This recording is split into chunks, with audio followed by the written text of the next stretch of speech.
Pemirsa, kebakaran dahsyat melanda permukiman padat penduduk di kawasan Kapuk Muara, Penjaringan, Jakarta Utara.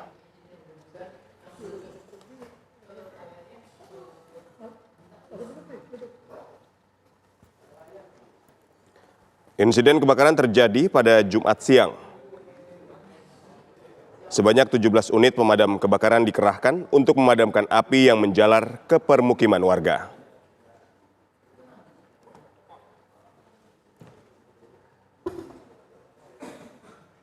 Dari gambar drone terlihat kobaran api dan asap hitam membumbung tinggi ke udara. Ratusan rumah warga ludes terbakar dalam peristiwa kebakaran di tengah perayaan Idul Adha ini. Sejumlah warga yang sedang beristirahat menikmati libur lebaran Idul Adha panik keluar rumah untuk menyelamatkan diri. Ini terlihat kobaran api dan kepulan asap yang membumbung tinggi. Terlihat petugas dan warga berjibaku untuk memadamkan kobaran api. Api yang semakin membesar dan meluas membuat warga terpaksa harus mengevakuasi barang-barang berharga mereka agar tidak ikut terbakar. Penyebab kebakaran masih dalam penyelidikan, namun ratusan rumah ludes terbakar dalam peristiwa ini.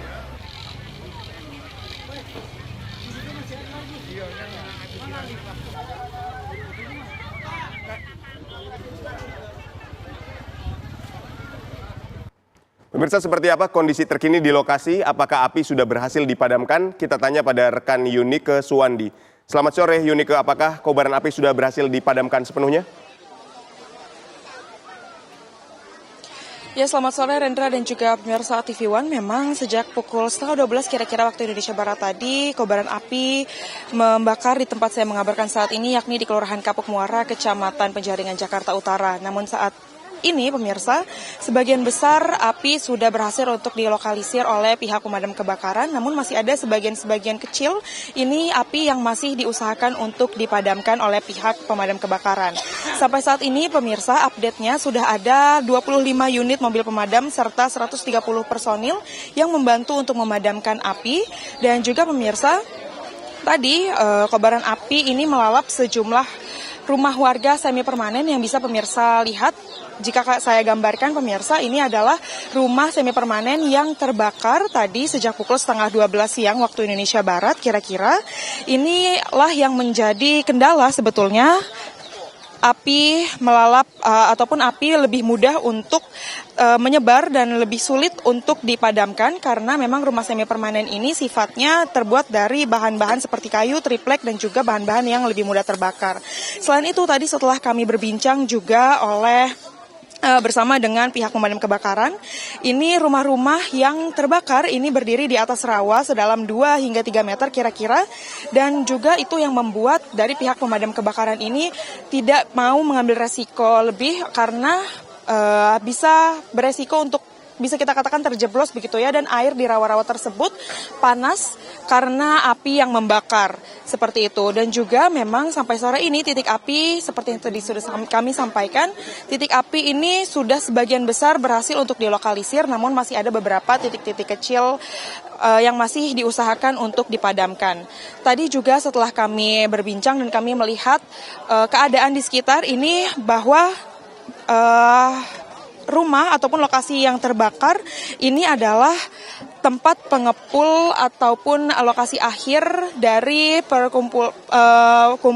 kumpulan-kumpulan sampah plastik begitu ya, sehingga itu pun juga yang membuat api-api ini makin mudah untuk menyebar.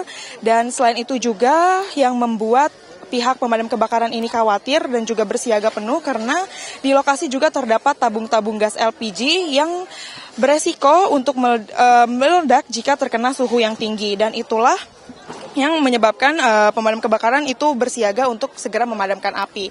Namun hingga saat ini pemirsa, kami pun masih mencari tahu bagaimana apakah yang menjadi penyebab dari kebakaran ini, dan juga dapat dipastikan bahwa dari kebakaran ini juga tidak ada korban jiwa, dan juga proses pendataan jumlah rumah ataupun barang-barang yang terdampak kita lihat ya, kobaran api begitu besar. Ini berapa banyak rumah yang terbakar?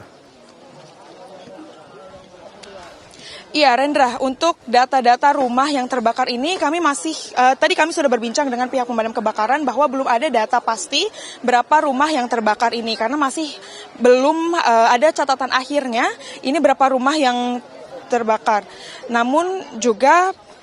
Namun Aditya, kami juga dapat memastikan bahwa tidak ada korban jiwa dalam kebakaran ini, dan juga tadi kami menanyakan kepada pihak pemadam kebakaran ini bahwa akan ada tempat pengungsian yang nantinya akan dibangun untuk warga-warga yang terdampak. Sementara itu yang dapat kami sampaikan, Aditya. Kembali ke Anda di studio. Baik, terima kasih Yunike Suwandi atas laporan Anda, dan proses lokalisir dari titik api ini masih terus dilakukan karena belum sepenuhnya padam. Sekali lagi terima kasih dan selamat kembali bertugas.